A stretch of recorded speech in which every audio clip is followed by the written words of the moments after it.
Hello, everybody. My name is Ray. Welcome to the Evangelical Dark Web. Today, we're going to be talking about The Chosen. And in this video, we're going to be talking about episode 5, The Wedding Gift. So this episode, I'm titling this video about, possible Mariolatry, definite feminism. So that's what we're going to be talking about as it relates to this episode, along with, more mounting historical inaccuracies that I feel like really undermine the credibility and production value of The Chosen. Because again, The Chosen's supposed to be biblical television with excellent production value, and I'm not seeing the excellent production value, and I'm also not really seeing the biblical part either. So with that said, we're going to talk about The Wedding Gift. Now, the first thing I want to do, I want to talk about is a detour with John the Baptist. John the Baptist we meet for the first time in this episode, really, as we get to hear him talk. He talks to Nicodemus, and he's very belligerent in that conversation. I'm not exactly... he has a very ingrained hostility towards Nicodemus on the basis of Nicodemus's wealth. No other reason than his wealth. This is basically a classical Marxist depiction of John the Baptist, not to be confused with a cultural Marxist that we deal with nowadays, but a classical Marxist. And he's about as intelligent as someone who uses the starving children in Africa argument. It just seemed very intellectually beneath contempt. It was just painful to watch. And I said earlier that this was a huge missed opportunity by The Chosen to in not pursuing a real John the Baptist storyline earlier in the show. Now I kind of take that back, because if this is how they view John the Baptist, I don't want to see more of this. This is a painful story arc. And Nicodemus insists that Israel is a son of God. Now, Nicodemus is going to get schooled by Jesus later in this season, I believe. So him not knowing what the son of God is supposed to mean isn't a bad thing. Now, is it true that they believe that Israel was the son of God back then? Unsure about that. But we know that they had an incorrect view of the Messiah and what that meant. So now let's talk about the wedding. Now, the wedding has a very Hallmark level plot going on. Like, this is written out of Hallmark Channel, and that's probably evident in the core audience of The Chosen in general. A lot of Hallmark moms, probably. So with that said, the wedding drama, let me just explain it this way. We have two families getting married to each other. The bride's family is poorer than the groom's family, who makes a lot of money via trade. The bride's family is, again, since they have to pay for the wedding, that, they're trying to instill confidence in their own family by throwing as extravagant of a wedding that they can within the budgetary means that they are constrained by. And so they don't get enough wine. And Thomas is the delivery boy. And I'm going to put a pin in Thomas. I'll get back to him real quick. So there's wedding drama. The in-laws don't really like each other, and there's a lack of confidence from the groom family. So this wedding is the bride's family's chance to prove themselves, and who better to help than Mary, Jesus' mom, to help the bride's family prove themselves, because she's a very good friend. It's worth noting that there's no Joseph in this episode. It's widely believed that Joseph was dead prior to the crucifixion. So therefore, it's not too much of a stretch to assume that Joseph was dead prior to the start of Jesus' ministry. That's not too much of a stretch. Just something to point out as we get ready to talk about the possible Mariolatry in The Chosen. And then we'll talk about the definite feminism in The Chosen. So this episode begins with a flashback. The flashback is of Jesus when he was about 12 years old, being left behind at the Temple of Jerusalem. This is, again, the only event between the Epiphany and the start of Jesus' ministry in Scripture that is depicted. So we have a huge gap otherwise in Jesus' life. So in that little flashback, we get this dialogue by Mary and Jesus, and basically the line that you need to remember is, if not now, then when? So that's a callback to later when Mary implores Jesus to perform a miracle. So now let's talk about Thomas. Thomas is a simp. He is a simp delivery boy, and his partner is a woman, and she's definitely wearing the pants in that business partnership. He is the delivery boy for the choice wine being delivered for this wedding. He's practically in charge of the catering staff, I think. Maybe not even the entire catering staff. They're just in charge of serving the wine.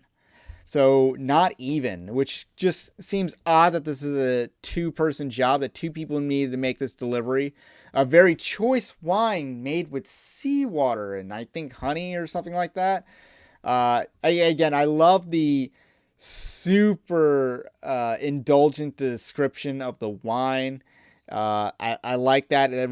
That appealed to my modern sensibilities. Not sure how historically accurate that was, and because I'm not an expert on the history of craft winemaking, but again, there are some things that resonate with the modern audience that aren't a bad idea, and I think that's one of them. But a lot of the other stuff this show does should not have been written into the show.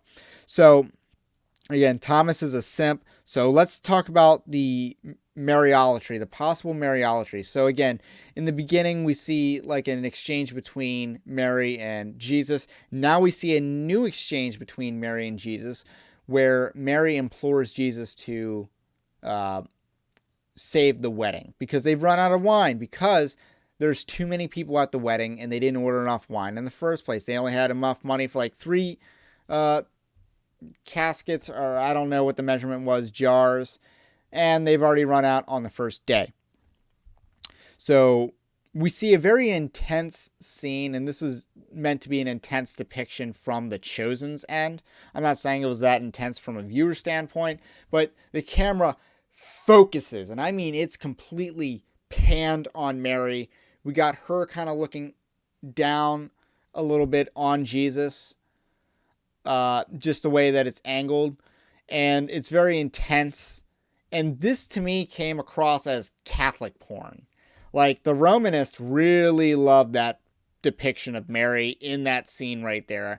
I just, like, who else was that for? Like the way that it panned on Mary, how long that shot sustained, that just had to have been fan service for the Catholic audience of The Chosen. That's really the only way to describe that.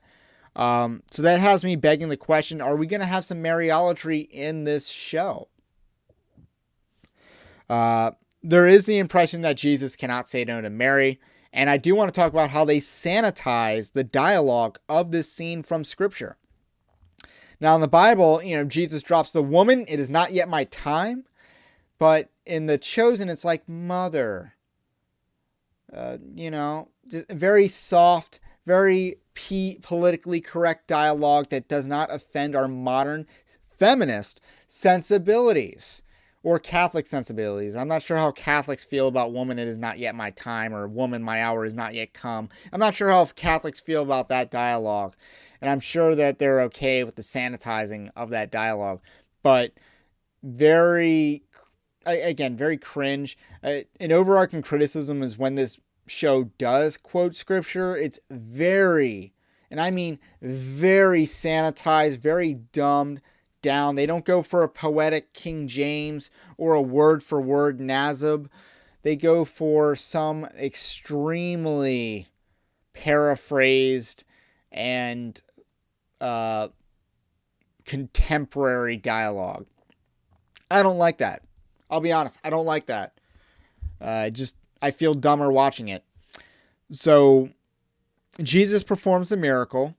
Thomas is a doubting Thomas already, but his partner, who he's a simp for, is a completely believing. She believes before he believes.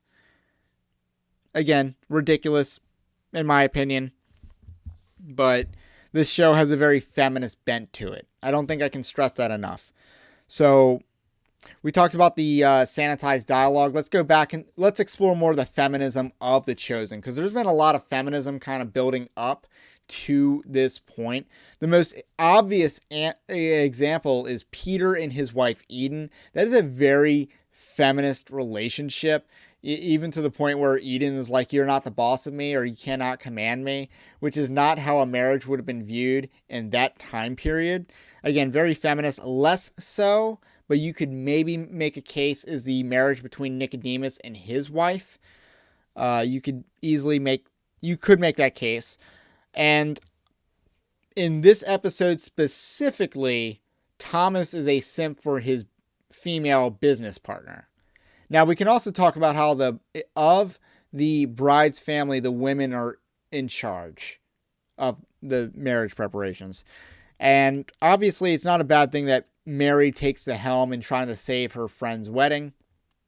Nothing wrong with that, because that happens in the Bible. But I can't help but think this show has a very strong feminist bent.